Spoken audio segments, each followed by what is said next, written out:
The Disappearance of the Semite, how a linguistic identity was politicized, racialized, and lost.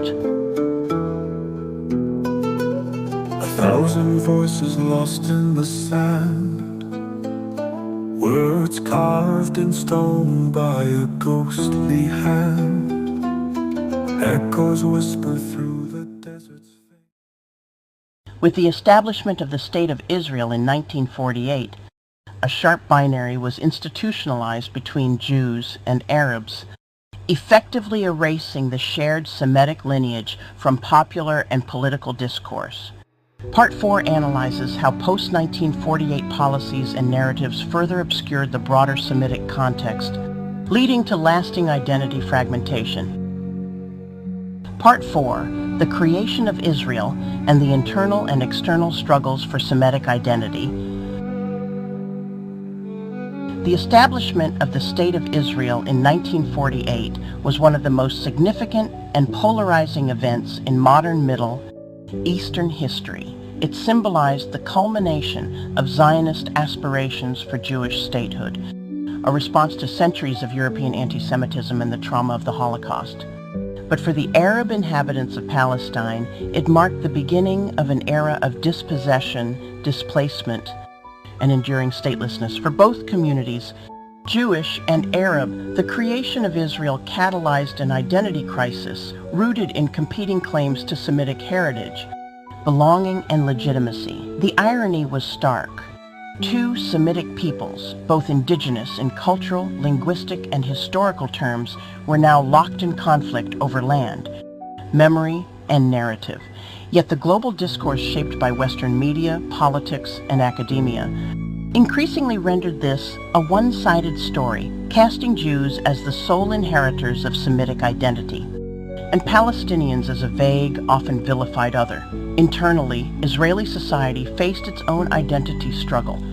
Zionism had been largely European in character, led by Ashkenazi Jews who brought with them Western ideals, languages, and racial hierarchies. When Mizrahi and Sephardi Jews, those from Arab and Islamic countries, began arriving in large numbers after 1948, they were met with suspicion and discrimination. Despite being linguistically and culturally closer to the Arab world, their Semitic identity was often suppressed in favor of assimilation into a Europeanized national image. This internal stratification exposed a paradox within Zionist ideology. While claiming a return to ancient roots, the state often distanced itself from the actual Semitic heritage that connected Jews and Arabs alike. Hebrew was revived as a modern language, but stripped of its regional kinship with Arabic. Arab Jews were pressured to abandon their languages, traditions, and sometimes even names. In effect, Israel's project of national consolidation required the erasure of both the Arab and the Semitic within its borders. Externally, the struggle played out on a global stage. Western support for Israel was framed not only as a moral debt for the Holocaust, but as a civilizational alliance. Jews as Western allies in a hostile Eastern landscape.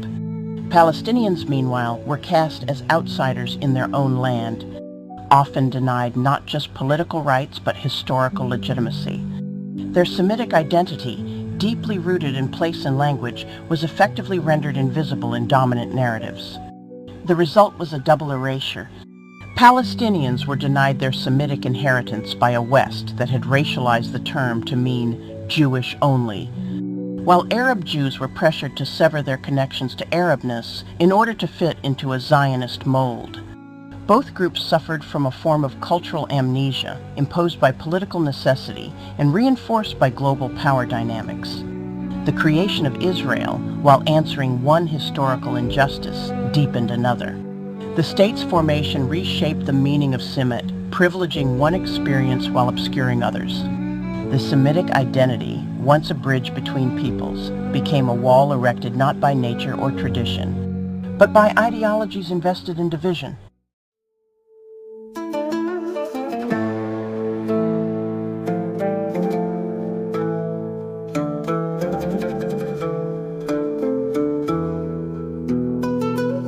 A thousand voices lost in the sand, words Words carved in stone by a ghostly hand. Echoes whisper through the desert's face. Time hides the key to the sacred place. A scholar's quest to decode the past, sifting through shadows that forever last.